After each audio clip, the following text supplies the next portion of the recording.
নমস্কার বন্ধুরা, yummy town with Sunita চ্যানেলে আপনাদের সবাইকে স্বাগত জানাই। আজ আমি আপনাদের সাথে শেয়ার করব হাড় ভাড়া চিকেনের রেসিপি। এছাড়া আপনারা এটাকে হরিয়ালি চিকেন বা গ্রিন চিকেনও বলতে পারেন। এত কম উপকরণ দিয়ে এত ভালো চিকেন রান্না করা যায়, না বানালে বিশ্বাসই করতে পারবেন না। তাই বন্ধুরা, এই রেসিপিটা একবার হলেও বানিয়ে দেখবেন, খেতে অসাধারণ হয়। তাহলে আর বেশি সময় নষ্ট না করে চলুন শুরু করি আমার আজকের রেসিপি, হাড় ভাড়া চিকেন। তাই রেসিপিটা শুরু করার আগে সবার প্রথমে আমি এখানে 15 পিস কাজু নিয়েছি। এই রান্নাতে খুব বেশি কাজু লাগে না, 500 গ্রাম চিকেনে 10 থেকে 15 পিস কাজু হলেই চলবে। এবার এই কাজুগুলোকে এরকম একটু গরম জল দিয়ে ভিজতে দেব 5 থেকে 10 মিনিট। তারপর মিহি করে এর একটা এরকম পেস্ট বানিয়ে নেব। এবার রান্নাটা শুরু করব, তাই কড়াইতে আমি তেল গরম হতে বসিয়ে দিলাম। এবার এই তেলটা গরম হয়ে এলে এতে দিয়ে দেবো 3টে ফাটিয়ে নেওয়া এলাচ, আর দিয়ে দেবো 4টে মিহি করে কুচিয়ে নেওয়া পেঁয়াজ।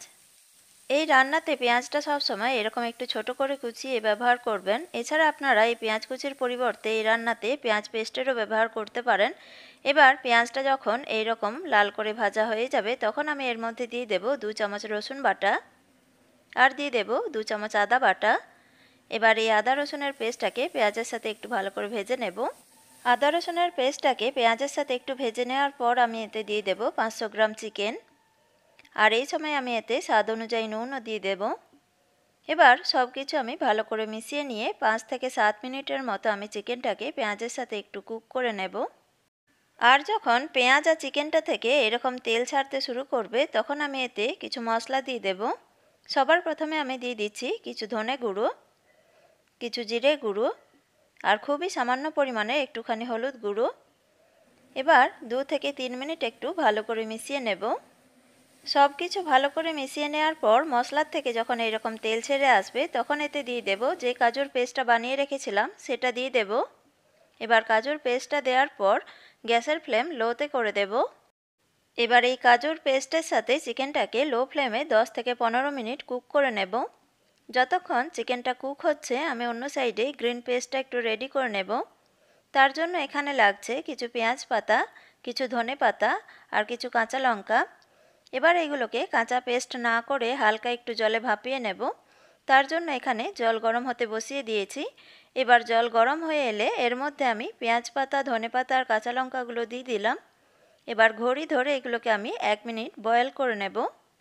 আর এইগুলো সেদ্ধ করার আগেই আমি এরকম একটা বোলের মধ্যে কিছুটা ঠান্ডা জল নিয়ে আর কিছু আইস কিউব দিয়ে রেডি রেখেছি। আপনারাও এরকম ঠান্ডা জল আগে থেকে রেডি করে রেখে দেবেন।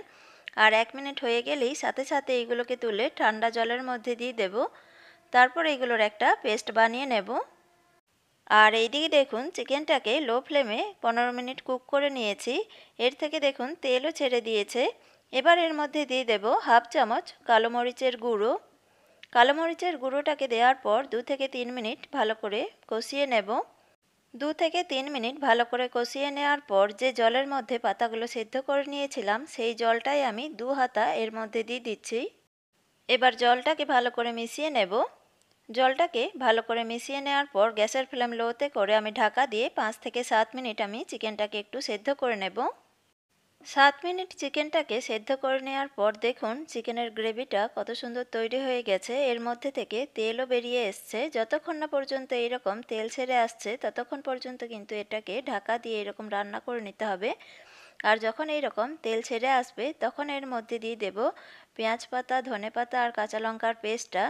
আর এই পেস্টটা করার সময় একটু খেয়াল রাখবেন, খুব বেশি জল দিয়ে এটাকে পেস্ট করবেন না, কারণ চিকেনটা আগে থেকেই সেদ্ধ হয়ে আছে। আর খুব বেশি জল দিয়ে এটাকে যদি পেস্ট করেন, তখন কিন্তু আরও একটুখানি ফোটাতে হবে। তখন কিন্তু চিকেনটা আরও বেশি সেদ্ধ হয়ে যাবে। আর যে গ্রিন কালারটা দেখছেন সেটাও ফেড হয়ে যাবে, তখন কিন্তু দেখতে অতটা ভালো লাগবে না। তাই খুব বেশি জল দিয়ে এটাকে পেস্ট করবেন না। এবার আমি এতে দিয়ে দিচ্ছি একটা পাতিলেবুর রস। এই পাতিলেবুর রসটা অবশ্যই ব্যবহার করবেন, এতে চিকেনের টেস্টটাকে দ্বিগুণ বাড়িয়ে দেয়। এবার আমি সব কিছু ভালো করে মিশিয়ে নিচ্ছি। পেস্টটাকে চিকেনের সাথে ভালো করে মিশিয়ে নেওয়ার পর আমি এটাকে আরও 2 থেকে 3 মিনিট ভালো করে ফুটিয়ে নেব। 2 থেকে 3 মিনিট ভালো করে ফুটিয়ে নেওয়ার পরই দেখুন তৈরি হয়ে গেল আমার আজকের রেসিপি হারা ভাড়া চিকেন। বন্ধুরা, এই রেসিপিটা আপনারা বাড়িতে একবার হলেও ট্রাই করে দেখবেন। এই চিকেন আপনারা রুটি, পরোটা, লাচ্ছা পরোটার সাথে পরিবেশন করুন, খেতে কিন্তু অসাধারণ লাগে। তো বন্ধুরা, আমার আজকের রেসিপি আপনাদের কেমন লাগলো কমেন্টে অবশ্যই জানাতে ভুলবেন না। আর আমার রেসিপি আপনাদের যদি ভালো লেগে থাকে তাহলে আমার চ্যানেলটিকে লাইক, শেয়ার এবং সাবস্ক্রাইব করার অনুরোধ রইল। আর পাশে থাকা বেল আইকনটি অবশ্যই প্রেস করে দেবেন, তাহলে যখনই আমি এরকম নতুন কোনো রেসিপি আপনাদের সাথে শেয়ার করব সবার প্রথমে আপনাদের কাছে নোটিফিকেশন পৌঁছে যাবে। আবার নতুন কোনো রেসিপির সাথে আপনাদের কাছে আবার হাজির হয়ে যাব। ভালো থাকবেন, সুস্থ থাকবেন। নমস্কার বন্ধুরা।